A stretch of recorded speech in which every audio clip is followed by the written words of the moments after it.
और अब मैं सबसे पहले अपनी पार्टी के संबंध में ये कहना चाहूंगी कि हमारी पार्टी ये चुनाव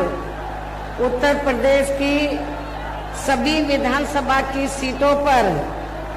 अकेले अपने बलबूते पर ही पूरी तैयारी व दमदारी के साथ लड़ रही है। इसके साथ ही यहाँ सन 2000 की तरह फिर से अपनी पार्टी की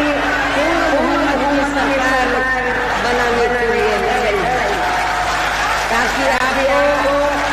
वर्तमान में भाजपा के चले हुए जातिवादी, संकीर्ण, अहंकारी व तानाशाही वाले शासन से मुक्ति मिल सके। इसके साथ ही हमारी पार्टी ने पूर्व की तरह इस चुनाव में भी बीएसपी से जुड़ने की तादाद को ध्यान में रखकर फिर उसी अनुपात में ही यहाँ सर्व समाज के लोगों को टिकट भी दिए हैं। और अभी चुनाव में आप लोगों को अपना वोट कांग्रेस, बीजेपी, सपा व अन्य विरोधी पार्टियों को न देकर केवल अपनी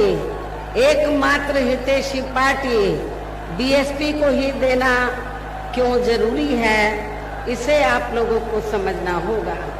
हालांकि इस संदर्भ में आप लोगों को ये मालूम है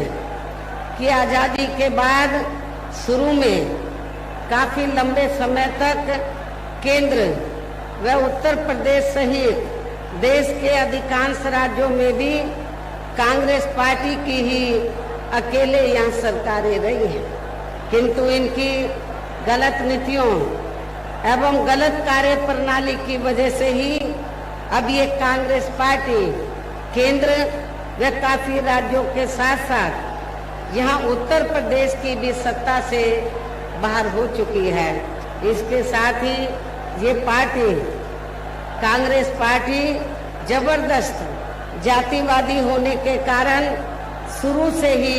हर मामले में खासकर यहाँ दलित, आदिवासी व अन्य पिछड़ा वर्ग विरोधी पार्टी भी रही है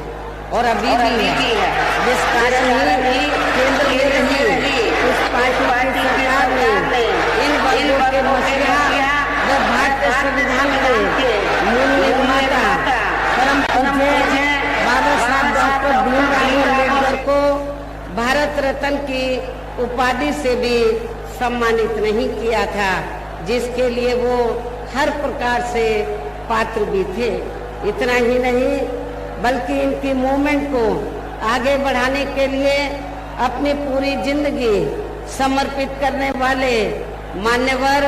श्री कांशीराम जी के देहांत होने पर भी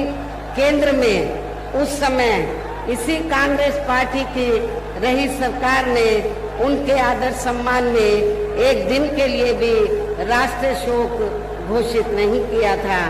तथा न ही इस पार्टी की रही सरकार ने पिछड़े वर्ग की आरक्षण संबंधी मंडल कमीशन की रिपोर्ट को भी लागू किया था, जिसे फिर बीएसपी ने अपने कड़े संघर्ष व अथक प्रयासों से केंद्र में रही श्री बीपी सिंह की सरकार से ही लागू कराया था। साथ ही इसी सरकार में ही बाबा साहब डॉक्टर भीमराव अम्बेडकर को भी भारत रत्न की उपाधि से सम्मानित किया गया था। लेकिन अब केंद्र व अधिकांश राज्यों की भी सत्ता से बाहर होने पर यही कांग्रेस पार्टी खासकर दलितों,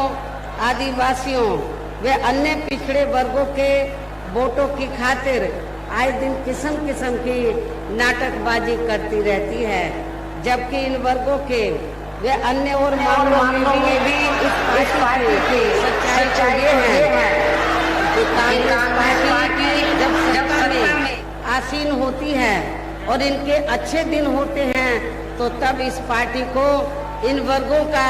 विकास व उत्थान आदि याद नहीं आता है, तथा न ही इनको महिलाओं की भी भागीदारी याद आती है और न ही इनको किसानों का कर्जा 10 दिन में माफ करने का याद आता है। इसके साथ ही ना ही इनको अपने अन्य और वायदे भी पूरे करने के लिए याद आते हैं। इस मामले में यही हाल अब हमें यहाँ अन्य विरोधी पार्टियों का भी देखने के लिए मिल रहा है। इतना ही नहीं बल्कि इस पार्टी के बाद खासकर यहाँ सपा व बीजेपी आदि की बनी सरकार में भी यूपी की जनता अधिकांश मामलों में काफी ज्यादा दुखी रही है। सपा की सरकार में तो ज्यादातर यहाँ गुंडों, बदमाशों, माफियाओं, अराजक तत्वों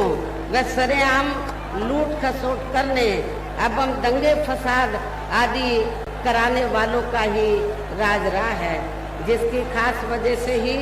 इस सरकार में हमेशा यहाँ तनाव की स्थिति बनी रही है। प्रदेश में विकास के कार्य भी ज्यादातर यहाँ एक विशेष क्षेत्र व एक विशेष समुदाय के लोगों तक ही सीमित होकर रह गए हैं। खासकर दलितों व अति पिछड़े वर्गों तथा इनके संतों, गुरुओं व महापुरुषों आदि के साथ तो हर स्तर पर families for a few days